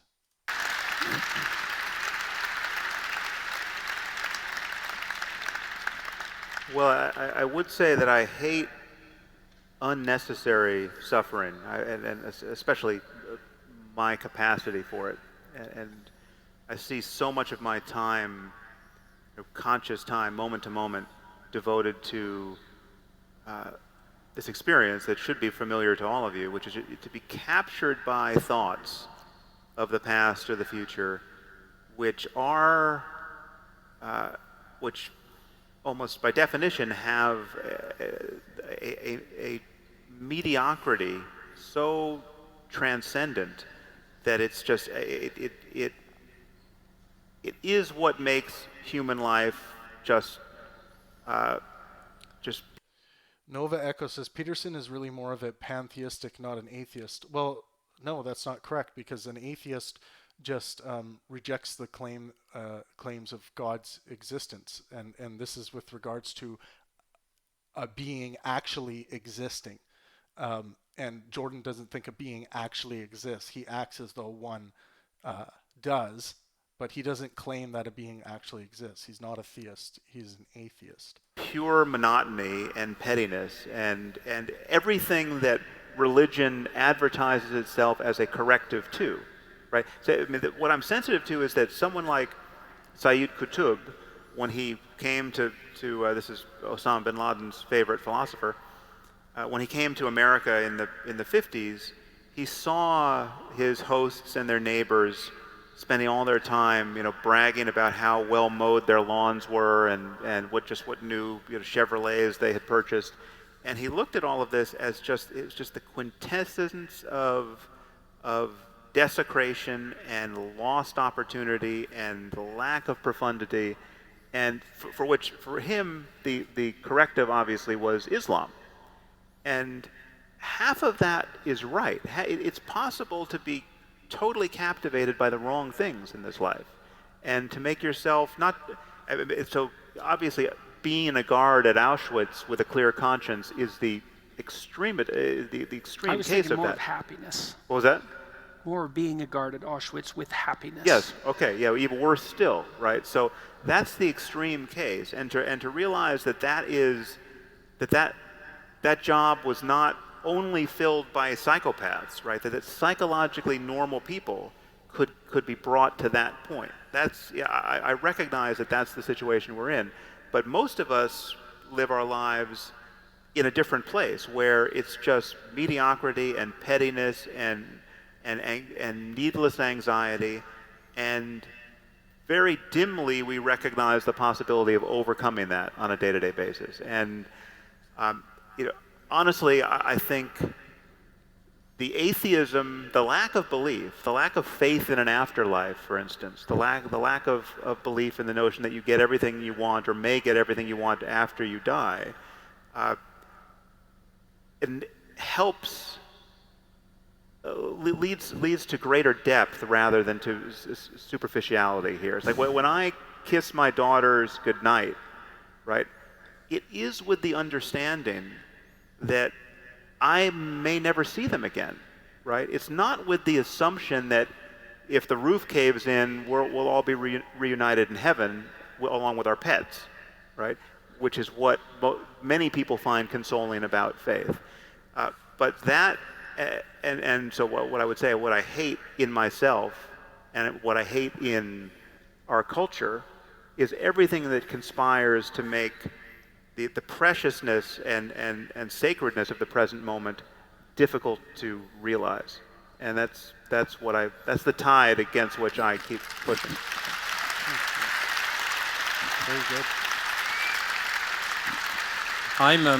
I'm not going to answer my own question, primarily because of the length of the list and a knowledge of the time. But I would say... Actually, I will say one of the best guys to have a drink or have a few drinks with is Douglas Murray.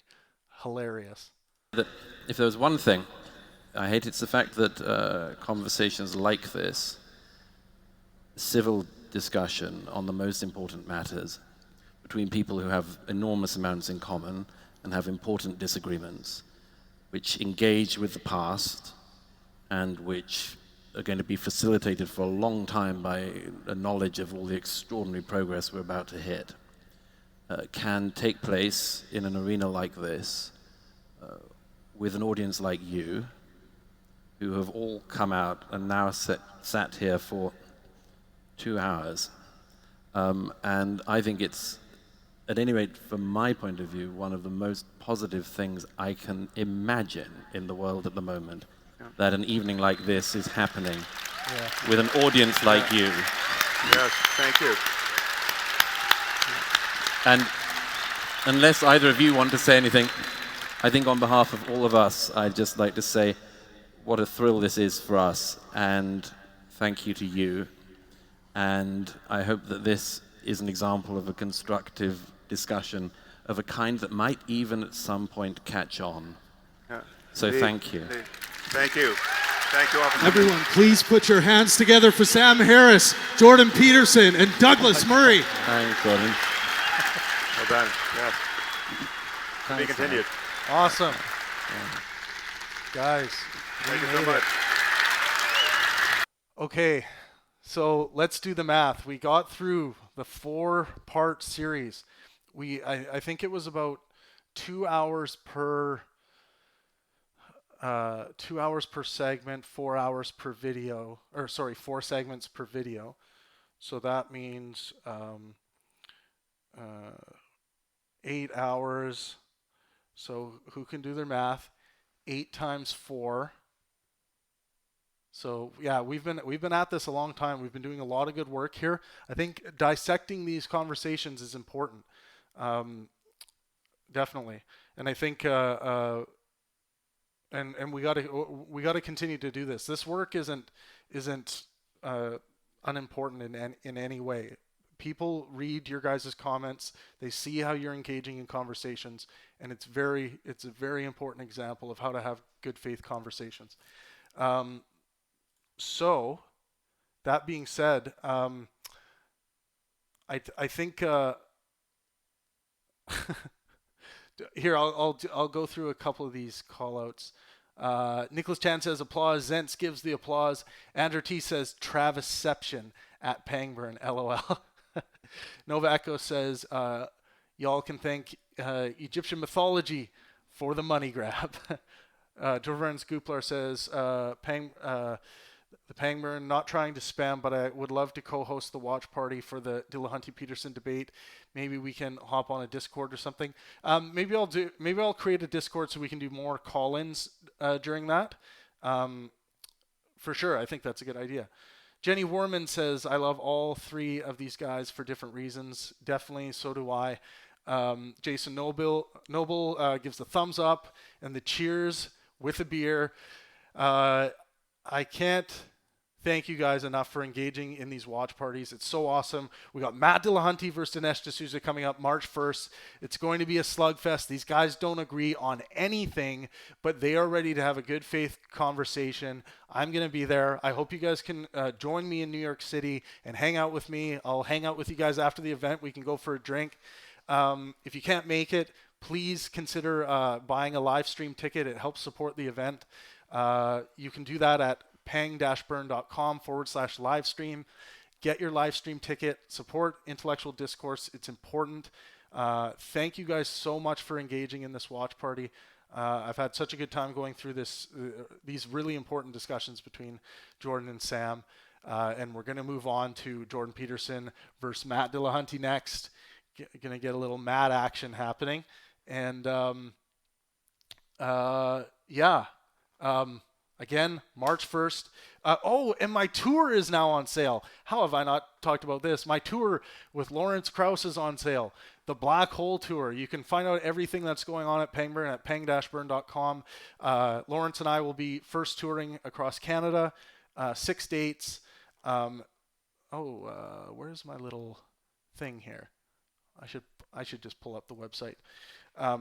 Vancouver, Toronto, Ottawa, Winnipeg, just off the top of my head, Montreal, and what am I missing? Vancouver, Toronto, and Calgary.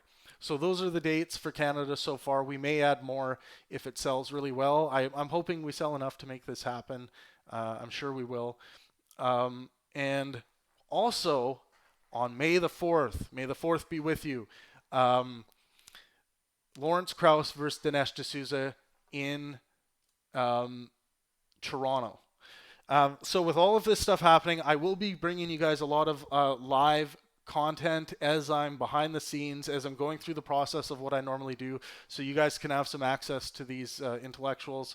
That's what I always love to do with this stuff. Make sure you're subscribed on Facebook at Pangburn Inspire. Make sure you follow me on Twitter at the Pangburn. You can also follow at Team Pangburn, which is the official Pangburn Twitter account. I don't spend too much time on Twitter because I think it's a cesspool of nonsense, but I use it for promoting.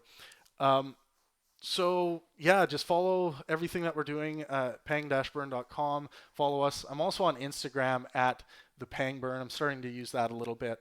But most of all, thank you guys so much for engaging in this conversation tonight. I really appreciate it. Another big shout out to Atheist Bear for his huge super chat donation that equals $19 Canadian for the Pangburn cause. Thank you so much for that. And guys, please consider becoming a patron at patreon.com/Pangburn. We're going to do a lot more of these. Andrew T says, Pangburn, by the way, I switched to philosophy as a major because of you. Awesome. I love hearing that. Philosophy is basically just about thinking and thinking on what ought to be, and I think it's the most important one of the most important pursuits that we do as a human race. One more thing, go to thewarofideas.org and become a member there, and put up one of your arguments in the battlefield. So those are all my plugs for tonight. I'm tired. You guys must be tired. Thank you for all your work.